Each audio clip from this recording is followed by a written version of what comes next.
ప్రభుత్వం జీవో ఇస్తే ఎవరైనా కోర్టుకు వెళ్తే ఆగుతుందా ఆగదా అంటే ఆగొచ్చు. గవర్నమెంట్ ఏమనుకోవచ్చు, కొంతమంది ఏమంటున్నారంటే ఇప్పుడు ఎలక్షన్ ప్రాసెస్ స్టార్ట్ అయిన తర్వాత కోర్టులు కూడా పెద్దగా మాట్లాడకపోవచ్చు. ఇప్పుడైతే అయిపోయింది కదా, ఇప్పటికే చాలా ఆలస్యం జరిగిందని కోర్టు కూడా పట్టించుకోకపోవచ్చు అన్నది ఒకటి. పట్టించుకోవచ్చు కూడా. సరే, ఇప్పుడు ఆప్షన్ ఏమున్నది? పార్లమెంట్లో చట్టము బిల్లు తీసుకురావడమే, అసలు దానికి మించింది లేదు ఇంకా. మరి ఈడబ్ల్యూఎస్ రిజర్వేషన్స్ 10% అగ్రవర్ణాల్లో ఉన్న పేదలకు అని చెప్పి మీరు ఏదో తీసుకొచ్చారో అది ఇంప్లిమెంటేషన్ చాలా దారుణంగా జరుగుతున్నది. దానివల్ల బీసీలు తీవ్రంగా నష్టపోతున్నారు. ఆ పేదలకు రిజర్వేషన్ ఇవ్వడంలో తప్పులేదు, ఇవ్వాల్సింది అగ్రవర్ణాల్లో ఉన్న పేదలకు కూడా. కానీ వాళ్ళ పర్సంటేజ్ ఎంత, వాళ్ళకి ఇస్తున్న రిజర్వేషన్ ఎంత?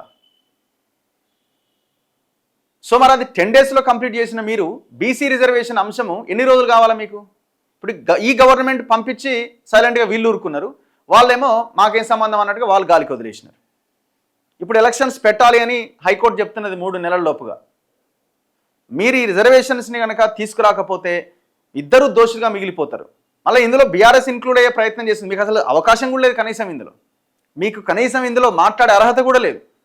మీరు చూసారు కదా, 35% ఉన్న రిజర్వేషన్ని 23% తగ్గించిండు. ఆనాడు కూడా ఏమన్నారంటే మీరు కొద్ది రోజులు ఎలక్షన్స్ ఆపు, అవసరమైతే ఎలక్షన్స్ ఆపు, ఒక ప్రత్యేక జీవో తీసుకొచ్చి ఇంకోటి తీసుకొచ్చి మీరు రిజర్వేషన్స్ పెంచే ప్రయత్నం చేయండి అంటే ఎవరో కోర్టుకు వెళ్తే కోర్టు కూడా అప్పుడు ప్రాసెస్ స్టార్ట్ అయిపోయింది. సరే ఇప్పుడు కానివ్వండి, తర్వాత చూస్తామని చెప్పింది గవర్నమెంట్. నెక్స్ట్ టైంకి చూస్తాం మేమని చెప్పింది. అంత దుర్మార్గంగా 23%కి తగ్గించిండు కేసీఆర్. అది కొన్ని గ్రామాల్లో 18% అమలైంది. సో ఏ పార్టీకి కూడా బీసీల పట్ల చిత్తశుద్ధి లేకుండా పోయింది.